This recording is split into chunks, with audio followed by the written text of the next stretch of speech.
देशाचा अपमान करण्याची मालिका काँग्रेसच्या नेतृत्वाने सातत्याने सुरूच ठेवलेली आहे. काँग्रेसचे महाराष्ट्राचे प्रभारी आणि केरळचे गृहमंत्री रमेश चेन्निथला यांनी आपल्या देशाचा अभिमान, अस्मिता असणारा आपला तिरंगा, त्या तिरंग्याचा केक तयार करून तो कापण्याचा नालायकपणा केलेला आहे. म्हणजे सातत्याने देशद्रोहाच्या विषयामध्ये ही काँग्रेसची मंडळी पुढे येत आहे. काही दिवसांपूर्वी आपण बघितलं की सोनिया गांधीजींनी त्या ठिकाणी वंदे मातरम सुरू असताना त्या वंदे मातरम राष्ट्रगीताचा अपमान केला.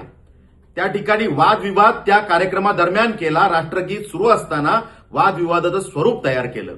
आज तिरंगा असलेला केक त्या ठिकाणी तयार केला जातो आणि त्याला कापण्याचं काम केलं जातं. हे खरं तर चीड आणणार आहे. राहुल गांधींकडून सुद्धा सातत्याने अशाच प्रकारचा देशाचा अपमान आणि राष्ट्रगीताचा अपमान होण्याच्या घटना या समोर आलेल्या आहेत. हे आपोआप घडतंय की ही काँग्रेसची मंडळी जाणीवपूर्वक करतायत, हा प्रश्न पडावा अशी स्थिती तयार झालेली आहे. म्हणजे एकीकडे राहुल गांधी खूप देशाचा पुळका असल्याच्या आविर्भावात देशाचं पवित्र संविधान घेऊन फिरतात आणि लोकांना गुमराह करण्याचं काम करतात, चुकीचा आभास तयार करण्याचं काम करतात. आणि वस्तुस्थिती मात्र जी समोर येते, देशाच्या अस्मितेच्या विषयात सातत्याने अपमानाची भूमिका ही सगळी मंडळी घेताना दिसतात.